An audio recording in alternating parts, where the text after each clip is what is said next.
আজকের দিনটি ছিল গণতন্ত্রের জন্য অত্যন্ত গুরুত্বপূর্ণ।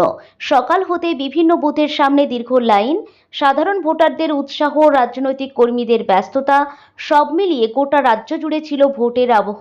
কিন্তু দিনের শুরু থেকে শেষ পর্যন্ত শুধুই কি শান্তিপূর্ণ ভোট হলো, নাকি দিনের অগ্রগতির সঙ্গে সঙ্গে প্রকাশ পেল উত্তেজনা, অভিযোগ, সংঘর্ষ আর প্রশাসনের কঠিন পরীক্ষা?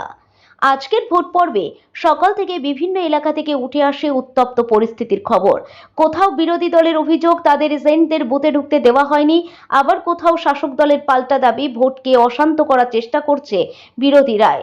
সকালে 7টা বাজতেই ভোট গ্রহণ শুরু হয়। প্রথম 1 থেকে 2 ঘন্টা তুলনামূলকভাবে শান্তিপূর্ণ পরিবেশ দেখা গেলেও বেলা বাড়তেই বিভিন্ন এলাকায় উত্তেজনার পারদ চড়তে শুরু করে। বুথের বাইরে রাজনৈতিক কর্মীদের উপস্থিতি, ভোটারদের অভিযোগ এবং কিছু কিছু জায়গায় বচসা দ্রুত বড় আকার নিতে শুরু করে। অনেক সাধারণ ভোটার জানিয়েছেন তাঁরা ভোট দিতে এসেছিলেন শান্তিপূর্ণভাবে নিজেদের গণতান্ত্রিক অধিকার প্রয়োগ করতে। কিন্তু কিছু এলাকায় ভোটারদের মধ্যে আতঙ্ক তৈরি হয় যখন বুথের বাইরে রাজনৈতিক স্লোগান, উত্তেজিত জনতার ভিড় এবং নিরাপত্তা বাহিনীর তৎপরতা বাড়তে দেখা যায়। কয়েকটি স্পর্শকাতর এলাকায় কেন্দ্রীয় বাহিনী ও রাজ্য পুলিশের ভূমিকা বিশেষভাবে নজরে আসে। অনেক জায়গায় নিরাপত্তা বাহিনী দ্রুত হস্তক্ষেপ করে পরিস্থিতি নিয়ন্ত্রণে আনে। কোথাও রাস্তা খালি করে ভোটারদের নিরাপদে বুথে পৌঁছানোর ব্যবস্থা করা হয়, আবার কোথাও বুথের সামনে জটলা সরিয়ে ভোটের গতি স্বাভাবিক করার চেষ্টা চলে। দুপুরের দিকে বেশ কিছু এলাকা থেকে অভিযোগ আসে ভোটারদের প্রভাবিত করার চেষ্টা হয়েছে।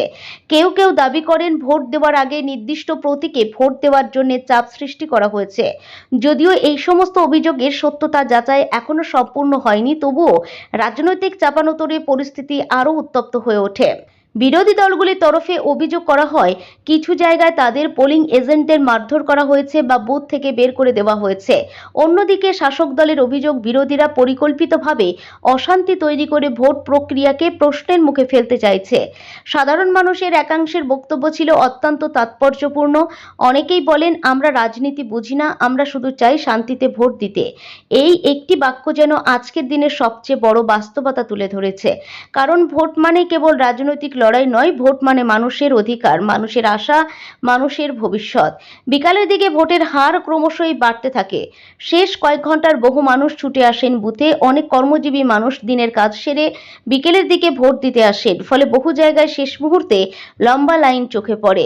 তবে ভোট শেষের আগে সবচেয়ে বেশি উত্তেজনা দেখা যায় কিছু গুরুত্বপূর্ণ কেন্দ্রে। কোথাও ইভিএম বিকল হওয়ার অভিযোগ ওঠে, কোথাও ভোটারদের দীর্ঘক্ষণ অপেক্ষা করতে হয়। কিছু ক্ষেত্রে ভোটারদের সঙ্গে কর্তব্যরত কর্মীদের বাকবিতণ্ডার ঘটনাও সামনে আসে। প্রশাসনের পক্ষ থেকে বারবার বলা হয়েছে পরিস্থিতি নিয়ন্ত্রণে রয়েছে এবং অধিকাংশ জায়গায় শান্তিপূর্ণভাবে ভোট সম্পন্ন হয়েছে। নির্বাচন কমিশনের পক্ষ থেকেও জানানো হয়েছে প্রতিটি অভিযোগ খতিয়ে দেখা হবে। তবে প্রশ্ন উঠছে, আজকের এই উত্তপ্ত পরিস্থিতির মধ্যেও কি সাধারণ মানুষ নির্ভয়ে ভোট দিতে পারলেন, নাকি ভয়ের আবহ এখনো গণতন্ত্রকে প্রশ্নের মুখে দাঁড় করিয়ে রাখছে? রাজনৈতিক বিশ্লেষকদের মতে এবারের ভোটে শুধু ফলাফল নয়, ভোটের পরিবেশও সমান গুরুত্বপূর্ণ। কারণ মানুষের অংশগ্রহণ যত বাড়বে, গণতন্ত্র তত শক্তিশালী হবে। কিন্তু যদি ভোটের দিন আতঙ্ক, সংঘর্ষ আর অভিযোগে প্রধান হয়ে ওঠে, তাহলে সেই গণতন্ত্রের স্বাস্থ্য নিয়ে প্রশ্ন উঠতে পারে। গ্রামের বুথ থেকে শহরের কেন্দ্র, সব জায়গাতেই আজ একই চিত্রের দুই দিক দেখা গেছে। একদিকে মানুষের উৎসাহ, অন্যদিকে রাজনৈতিক উত্তাপ। একদিকে ভোটের অধিকার, অন্যদিকে সেই অধিকার প্রয়োগের সংগ্রাম। অনেক প্রবীণ ভোটার বলেন, আমরা বহু ভোট দেখেছি, কিন্তু এখন ভোট মানেই যেন টেনশন। এই বক্তব্য আজকের বাস্তবতার একটি বড় প্রতিফলন। কারণ ভোটের দিন হওয়া উচিত উৎসবের, কিন্তু অনেকেরই কাছে তা হয়ে উঠছে উদ্বেগের দিন। আজকের ভোট পর্ব শেষের দিকে পৌঁছালেও উত্তেজনা পুরোপুরি থামেনি। কারণ ভোট শেষ মানেই রাজনৈতিক লড়াই শেষ নয়। এখন শুরু হবে ফলাফল ঘিরে নতুন জল্পনা, নতুন হিসাব, নতুন সমীকরণ। কারা এগিয়ে, কারা পিছিয়ে, কার অভিযোগ কতটা সত্য, আর সাধারণ মানুষ আদৌ কতটা স্বস্তিতে? এই প্রশ্নগুলোর উত্তর মিলবে আগামী দিনে। কিন্তু আজকের দিনের শেষে সবচেয়ে বড় প্রশ্ন থেকেই যাচ্ছে, বাংলার ভোট কি সত্যিই গণতন্ত্রের উৎসব, নাকি ক্রমশ তা ভয়ের পরীক্ষায় পরিণত হচ্ছে? আজ মানুষ ভোট দিয়েছেন, কেউ আশা নিয়ে, কেউ ভয় নিয়ে, কেউ পরিবর্তনের স্বপ্নে, কেউ স্থিতিশীলতার আশায়। আর সেই কারণেই আজকের ভোট শুধুই রাজনৈতিক নয়, এটি মানুষের মনের ভোট, এটি ভবিষ্যতের ভোট, এটি বাংলার আগামী দিনের দিক নির্দেশের ভোট।